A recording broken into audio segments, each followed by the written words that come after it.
Di 21 Nîsana sala 1856 de karkerên Avustralyayê ji bo kêmkirina dema kar û bicihkirina 8 demjimêrên karkirinê di rojekê de kombûneke nerazîbûnê encam dan. Yekê gulana sala 1886 bi 10,000 karker li Amerîkayê de ji karên xwe berdan û di salên pişt re jî çendîn hewlên din yên karkeran ji bo bidestxistina mafên xwe li welatên din hebûn.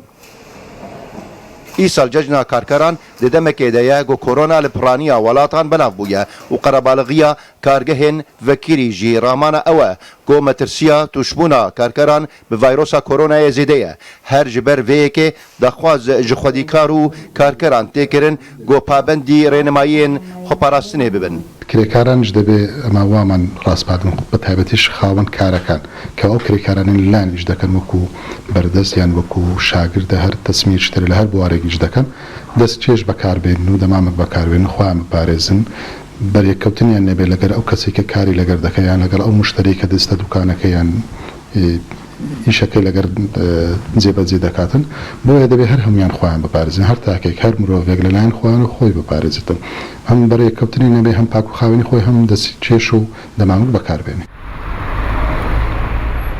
Li Herêma Kurdistanê 84,000 karkerên destberayetiya civakî hene. Ji vê hejmarê jî 77,100 karkerên navxweyî ne û 6,900 karker jî biyanî ne. Hevdem 3,714 kargeh moleta wan a karkirinê heye. Di nav wan de jî 2,272 kargeh ji kar sikkinîne û bi vê sedemê 8,835 karker bêkar mane. û ev cimar ji ber koronayê zêdebûnê de ye. Mavê ku gelentîgerin mal da zorî kartêkirin jiyana hemî kesekiyakirî taybet texa kirêkara ku rojane ew çûne ser karê xwe û dahatî wan ya rojane bît an jiyana wan ser dahatî wan rojane bîtin.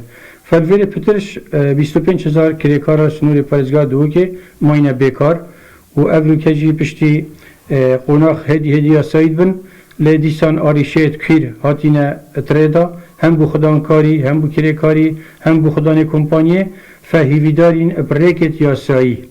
Hikûmeta Herêma Kurdistanê wan rêkê yasayî bîte ber ji bo çareserkirina wan arîşat navbera kirêkar û xidankara da.